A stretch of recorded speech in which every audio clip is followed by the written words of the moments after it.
Welcome back to The Takeout. New York City Mayor Zohran Mamdani has endorsed the primary challenger to New York Congressman Adriano Espaillat.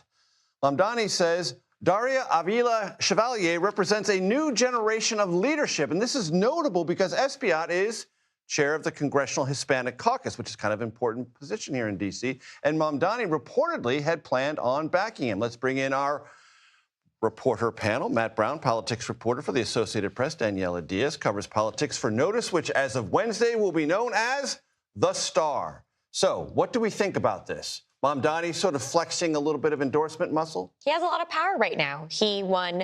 He was an upset in a mayor's race that everyone watched very closely. He's not traditionally what the Democratic establishment supports.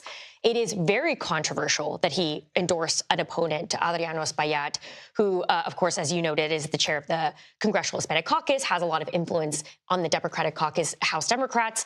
I imagine, based on my conversations with people that I cannot name, that leadership is disappointed that this happened, and it was not something that they'd like to see, considering the influence he has in New York right now. And it's sort of an unnecessary distraction across what Democrats are trying to create the impression of, which is a united front in the midterms. It reminds me a little bit of what Congresswoman Alexandria Ocasio-Cortez was like when she first entered political office. She was kind of a firebrand. She would go against the Democratic caucus's wishes and not endorse incumbents, do her own flexes.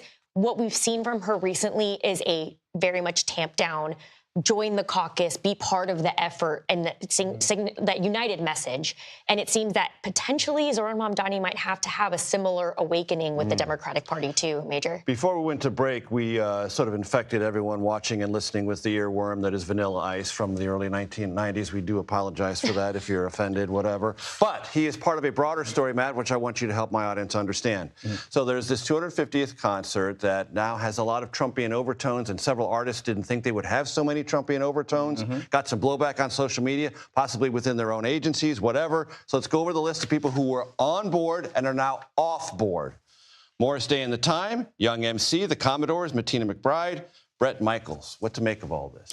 I think that this just gets to a bit of the confusion that everyone in America is having right now, given that there are two organizations that are celebrating the America's 250th. There's Freedom 250, which is President Donald Trump's main vehicle for celebrating this, and that's the organization that announced this list of artists that were going to be performing at the National Mall's celebration of America this summer. There's also America 250, which is the bipartisan, congressionally approved segment that is going to have an iHeartRadio radio station. They're going to be celebrating in Charleston, Kentucky, South Carolina, New York, Los Angeles, and they're going to be having concerts as part of that series as well. But that hasn't been announced yet. So there are many A-list artists from all across the country who could be part of that series that's been approved by Congress that we won't know until the 4th of July. And the contest between these two things, President Donald Trump wanting to have his own celebration of America with his own spin on it, his own energy, his own UFC fight, that has caused a lot of confusion, not just apparently for political reporters like us covering this these days, but also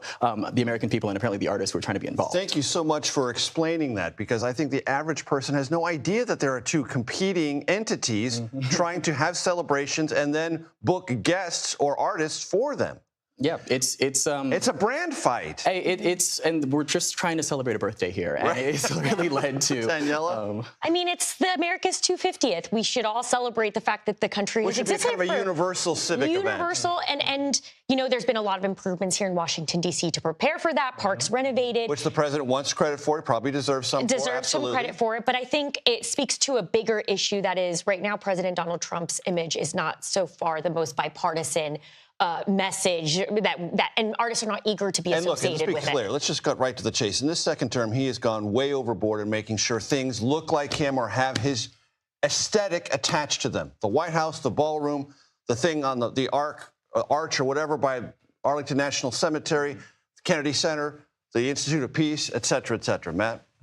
Yeah, and I think that this is an effort that has run up into roadblocks. I mean, we just saw a judge recently say that the Trump name cannot be on the Kennedy Center, for instance. But, I mean, this is what President Trump believes is part of his grand legacy. He really wants to literally leave his physical imprint on the city of Washington, D.C. and the country at large. I think that this gets to not just questions of, is the reflecting pool going to be done by America's 250th birthday, but also, is the country literally going to be larger? I mean, this does affect, this question of legacy with the president does affect our foreign policy in these moments. Are we going to have annexed territory at the end of this term? You get the last 15 seconds, Danielle. I am looking forward to who the bipartisan organization is going to announce for their guests for the 250th anniversary. And may there be no last-minute cancellations. Daniella Diaz, Matt Brown, thank you very much. I appreciate it.